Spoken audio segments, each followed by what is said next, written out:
Dissatisfied customer ఉన్నాడో వాడిని చూసి మనం నేర్చుకోవాలి. మనని తిట్టేవాడు మనకి పెద్ద సపోర్టర్. నా డెసిషన్ రాంగ్ అయింది అని చెప్పే గుండెలో దమ్మున్నవాడే నాయకుడు అవుతాడు.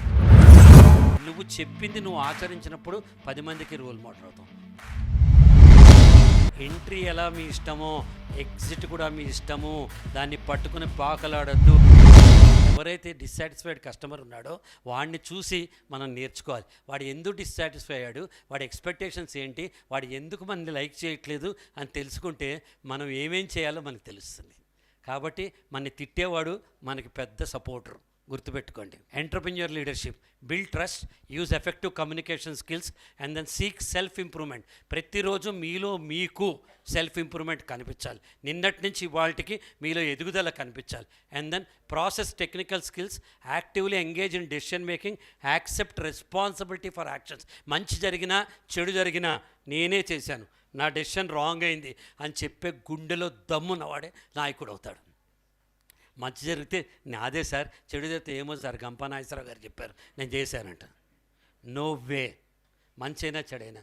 So accept responsibility, be a role model. ఎప్పుడవుతావు రోల్ మోడల్? నువ్వు చెప్పింది నువ్వు ఆచరించినప్పుడు 10 మందికి రోల్ మోడల్ అవుతావు. ఇంతకంటే పెద్ద లేదు. నువ్వు చెప్పింది నువ్వు ఆచరించు, నువ్వేం చెప్పావో అది ఆచరించు, you will become a role model. Create and engage team. ఊరికే ఉండి క్రికెట్ మ్యాచ్ చూసే ప్రేక్షకుడు, టెన్నిస్ మ్యాచ్ చూసే ప్రేక్షకులు మనతో ఉండద్దు. మనతో పాటు కలిసి ప్రయాణం చేసే టీమును మనం పెట్టుకోవాలి. Deep understanding of dynamic markets. మారుతున్న కాలం ఎలా ఉండాలి. టేక్ క్యాలిక్యులేటెడ్ రిస్క్ తీసుకోమన్నాం కదా అని మొత్తం ముందుకెళ్ళి అవతల వాడు రన్ను పరిగెత్తే ఛాన్స్ లేకపోయినా పరిగెత్తడం కాదు. చిన్నపాటి రిస్క్ తీసుకుని పెద్దపాటి లాభాన్ని పొందేవాడు వ్యాపారస్తుడు. ఇవన్నీ చేస్తే మీకు ఆంత్రప్రెన్యూర్ లీడర్షిప్ వస్తుంది. ద మిత్స్ ఇప్పుడు చెప్తా. మనకున్న అపోహలు. బిజినెస్ చెయ్యాలంటే మనకి ఏమేమి అపోహలు ఉన్నాయి, మన భావాలు ఏంటి, అందరూ ఏమంటారు, వాడంటాడు వీడంటాడు. అరే వాడంటాడు వీడంటాడు కాదురా నాయన, నువ్వేమనుకుంటావు ఇంపార్టెంట్. పక్కవాడి అభిప్రాయాన్ని మన తొక్కలో తొక్కాలి, మనం అనుకుంటాం అదే ఇంపార్టెంట్.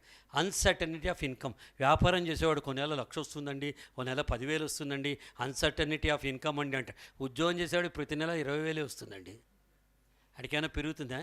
కంపెనీ లాభాలు పెరిగితే మీ 1,00,000 వచ్చిన రోజు దాచుకో, 10,000 వచ్చిన రోజు ఓకే నాకు ఇంతే ప్రాప్తం అని ఖర్చులు తగ్గించుకో. Uncertainty of income.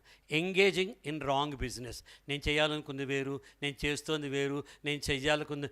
ఎంట్రీ ఎలా మీ ఇష్టమో ఎగ్జిట్ కూడా మీ ఇష్టము, దాన్ని పట్టుకుని పాకలాడద్దు. ఒక ఏడాది బిజినెస్ నడవకపోతే మూసి పారేసి కొత్త దారి తెలుసుకోండి.